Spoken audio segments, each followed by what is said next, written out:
কুষ্টিয়া 4 খোকসা কমল আসনের ইসলামী আন্দোলন প্রার্থী মোহাম্মদ আলহাজ আনোয়ার খানের নেতৃত্বে দেখতে পাচ্ছেন বিশাল মোটর শোভাযাত্রা।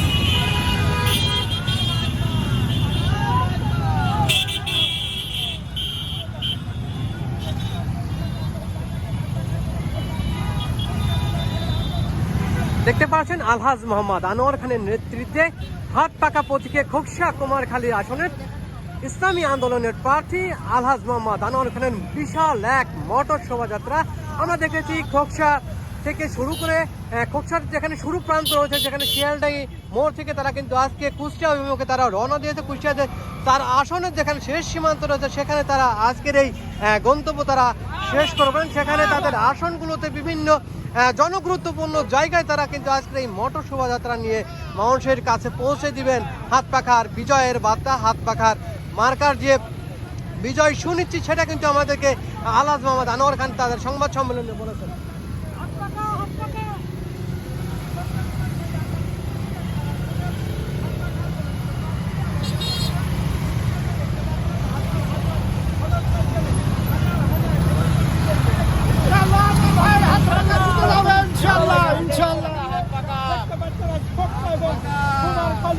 এবং কুষ্টিয়া দবিরপাড়া গেট পর্যন্ত তারা আজকের এই যে মোটরসাইকেল মিছিল নিয়ে কিন্তু দেখতে পাচ্ছেন যে শোভাযাত্রা সেই শোভাযাত্রাটি বের করে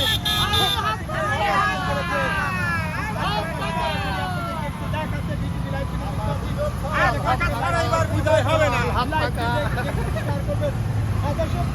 দেখেছি কিছুক্ষণ আগে খোকসা কুমারখালী 78 কুষ্টিয়া 4 আসনের হাত পাখার মনোনীত প্রার্থী আলহাজ আনোয়ার খান তার নেতৃত্বে হাজার হাজার নেতা কর্মী তারা কিন্তু গোপালপুর সরকারি প্রাথমিক বিদ্যালয় মাঠ থেকে আজকে এই মোটরসাইকেল শোভাযাত্রাটি বের করে তারা খোকসার দিকে অবস্থান করেছে। সরাসরি আপনাদেরকে একটু দেখানোর জন্য বিটিভি লাইভ থেকে যুক্ত আছি। যে যেখান থেকে লাইভটি দেখবেন অবশ্যই লাইভটি শেয়ার করবেন, নিজে দেখবেন অন্যদের দেখার সুযোগ করে দেবেন।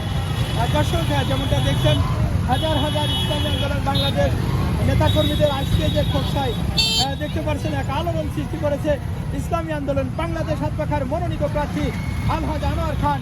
ইতিমধ্যে গোপালপুর সরকারি মাধ্যমিক বিদ্যালয় মাঠ থেকে দেখতে পাচ্ছেন মোটরসাইকেল শোভাযাত্রাটি নিয়ে তারা কিন্তু খোকসার দিকে ছুটে চলেছেন। দর্শক দেখতে পাচ্ছেন আমরা সরাসরি দেখাতে যুক্ত আছি কুষ্টিয়া রাজবাড়ী আঞ্চলিক মহাসড়ক শিয়ালডাঙ্গি নামক জায়গা থেকে দেখতে পাচ্ছেন কিছুক্ষণ আগে আমরা দেখেছি আলহাজ আনোয়ার খান তার যে মিছিল বা মোটরসাইকেল শোভাযাত্রাটি নিয়ে তারা খোকসা কুষ্টিয়া কুমারখালীতে অবস্থান করেছে। বিস্তারিত আমরা সরাসরি দেখাতে যুক্ত আছে।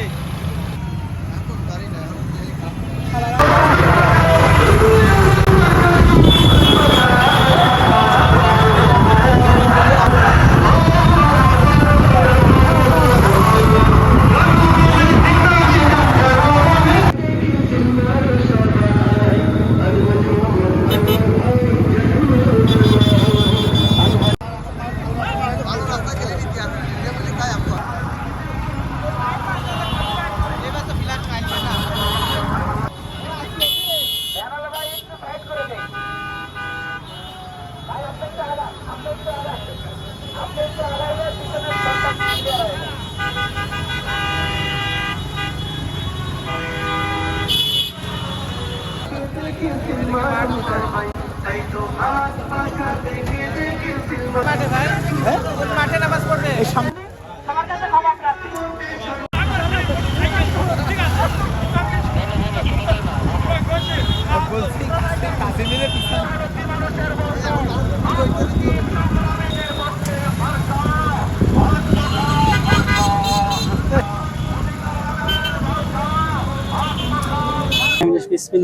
আলহামদুলিল্লাহ আলহামদুলিল্লাহ আল্লাহর কোটি কোটি শুকরিয়া। আমরা মূলত ইসলাম প্রতিষ্ঠার জন্য আল্লাহ দ্বীনের উপরে কাজ করার আমার মূল লক্ষ্য উদ্দেশ্য, আমাদের এটা মূল লক্ষ্য উদ্দেশ্য। এই জন্য ইসলামী আন্দোলন বাংলাদেশ হাত পাখা নিয়ে আমরা এমপি গণসংযোগ হলো আজকে এই মোটরসাইকেল র্যালি। দেখছেন তো হাজার হাজার লোকের সমাগম। আলহামদুলিল্লাহ মানুষের ভালোবাসা, মানুষের অনুভূতি দেখে আমরা আসলেই মুগ্ধ হয়ে গেছি ইনশাআল্লাহ। তো সেই সাথে কি কেমন সারা দেখলেন আসলে? আসলে দেখছেন তো আপনারাই, সারা কি আপনারাই তো তুলে ধরছেন জাতির মাঝে, মানুষের মাঝে, আপনারাই তো দেখলেন কি সারা। আলহামদুলিল্লাহ, আলহামদুলিল্লাহ, ব্যাপক সারা আমরা দেখলাম চারিদিকে। ইসলামী আন্দোলন নারী ভোটারদের নিয়ে আসলে কি চিন্তা ভাবনা করেছে আগামীতে? আসলে ইসলামী আন্দোলন বাংলাদেশ নারী ভোটার অনেক আগ্রহ। আমি মাঝে শুনলাম এক ডাক্তার বলতেছিল, গরুর ডাক্তার, সে বলতেছে আমি যে গেছি ওই বাড়ি বাড়ি যে গরুর যে ডাক্তারি করে, বলতেছে যে নারী ভোটাররা বলতেছে আনোয়ার খান সাহেব উনি বলে কিছু খাবে না, যা আসবে সব দান করে দেবো, আমরা সবাই উনাকে ভোট দেবো। এটা শুনে আলহামদুলিল্লাহ আমি অনেক খুশি হইলাম যে নারী ভোটাররাও আমাদের ইসলামী আন্দোলন বাংলাদেশের সম্পর্কে বহুত অগ্রগতি এখন। আচ্ছা, কুষ্টিয়া 4 আসনের ভোটাররা হাত পাখাতে কেন ভোট দিবে সে ব্যাপারে একটু জানাবেন। আসলে ইসলামী আন্দোলন বাংলাদেশ কুষ্টিয়া কুমারখালী খুকসার মানুষ 4 আসনে ভোট দেবে এর কারণ দেখেন আজকে যত দুর্নীতি দল আছে, যতই রকম আছে, আমাদের ইসলামী আন্দোলন বাংলা জিরো টলার। কোথাও আজকে বাংলাদেশের ভিতর জরিপে কোথাও দেখাতে পারি নাই যে একটা লোক দুর্নীতির সাথে জড়িত। এই কারণে ইসলামী আন্দোলন বাংলাদেশকে মানুষ বেছে নিয়েছে। এবার ইসলামী আন্দোলন বাংলাদেশকে বিপুল ভোটে জয় করবে ইনশাআল্লাহ।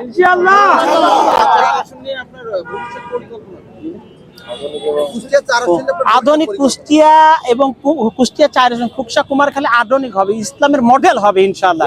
খুকসা কুমারখালী মডেল হবে, ইসলামের মডেল, যেখানে কোনো মানুষের ভেদাভেদ থাকবে না ইনশাআল্লাহ। ইসলামিক 8টা দল এক হয়েছে, এই আসলে আপনি নমিনেশন পাবেন, এটা কতটুকু আশাবাদী আপনি? আসলে ইসলামী দলের তো একজনই প্রার্থী হবে, 8টা দল যদি একসাথে হয় সমন্বয় হবে। আমরা দল থেকে আমির এবং প্রধান যারা আছে ওনারা যাকে যে সমর্থন করবে আমরা তাকেই নির্বাচন করব। এখানে দ্বিতীয়ত কোনো ওই একজন দাঁড়াইছে আরেকজন স্বতন্ত্র হওয়ার কোনো সিস্টেম নাই। এবং ইনশাল্লাহ আমরা আশা করি খুকসা কুমারখালী কুষ্টিয়া 4 ইসলামী আন্দোলন বাংলাদেশ থাকবে ইনশাআল্লাহ। জনগণের উদ্দেশ্যে আপনার বার্তা ব্যক্ত করুন। আসলে আমার তো লক্ষ্য বার্তা একটাই, এবার খুকসা কুমারখালীর জন্য আর এমপি হবে খাদেম, প্রত্যেকের হক প্রত্যেকের বাড়ি যাবে ইনশাআল্লাহ। জেলা সেক্রেটারি জি। হ্যাঁ, আজকে যে আপনারা যে গণসংযোগটা করলেন আর কি, এবং মোটরসাইকেল বড় ছিল সেই সাথে, এই ব্যাপারে আপনার বক্তব্যটা একটু দিবেন। আসলে আজকে আমাদের এই সামনেই নির্বাচন, অল্প কয়েকদিনের মধ্যে তফসিল ঘোষণা হবে। আপনারা দেখেছেন অলরেডি নির্বাচনের ঘন্টা বেজে গেছে। তো সেই অনুযায়ী আমাদের শক্তির জানান দিতে আমাদের ইসলামী আন্দোলন বাংলাদেশের এটা যে কুষ্টিয়া 4 কুমারখালী খুকসা আসন যে ইসলামী আন্দোলন বাংলাদেশের একটা ঘাঁটি, সেটা আজকে জানান দেওয়া হলো। আর এটা আমাদের রুটিন কাজ, আসলে প্রতিদিন কোনো না কোনো ইউনিয়নে গণসংযোগ, মোটরসাইকেল শোডাউন বা উঠান বৈঠক আমাদের চলমান আছে। যেটা যে মানুষ কেন ভোট দিবে, নারী ভোটারদের নিয়ে আমাদের কি চিন্তা ভাবনা, আপনারা দেখেছেন বিগত দিন যে খোকসাতে আলোচিত একটা শিশু ধর্ষণ হয়েছিল। এছাড়াও বিভিন্ন ধর্ষণের নিউজ আপনারাই প্রচার করেন। তার মানে আমরা বুঝতেছি যে কুমারখালী খোকসায় নারী ভোটাররা কিন্তু এখনো নিরাপদ না। সেক্ষেত্রে আমাদের কার্যক্রম চলছে আইন শৃঙ্খলা পরিস্থিতির সাথে, মানে প্রশাসনের সাথে সমন্বয় করে আইন শৃঙ্খলা পরিস্থিতি কিভাবে ডেভেলপ করা যায় আমরা সেই চেষ্টাও করছি। আপনারা দেখেছেন খোকসাতে যে শিশু গণহত্যা হয়েছে এবং শিশু যে ধর্ষণ হয়েছে, আবার এই ধর্ষিতা শিশুরই ধর্ষক ফ্যামিলিরা তারা সেই বাড়ি পুড়িয়ে দিয়েছিল। আমাদের আলহাজ আনোয়ার খান সাহেব তিনি তাৎক্ষণিকভাবে সেই বাড়ি নির্মাণ করার জন্য যাবতীয় ব্যবস্থা গ্রহণ করেছিল। শুধু তাই নয়, আপনারা দেখেছেন যে খোকসাতে যখন একটা হিন্দু পরিবারে ডাকাতি হয়েছে, এই ডাকাতি হওয়ার পরেও বিবাহ, মানে তাদের মেয়ের বিবাহ ছিল, সেই বিবাহ অনুষ্ঠানের আগের দিন ডাকাতি হয়েছিল। সেই পরিবারেও আনোয়ার খান সাহেব দ্রুত গিয়ে তাদের বিবাহের ব্যবস্থা করা সহ যাবতীয় ব্যবস্থা গ্রহণ করেছে। অতএব আলহাজ আনোয়ার খান সাহেব কুমারখালী খুকসায় যে কাজ করছে এটা জনগণের জন্য, জনগণের মানে উপকারের জন্য, উন্নয়নের জন্য।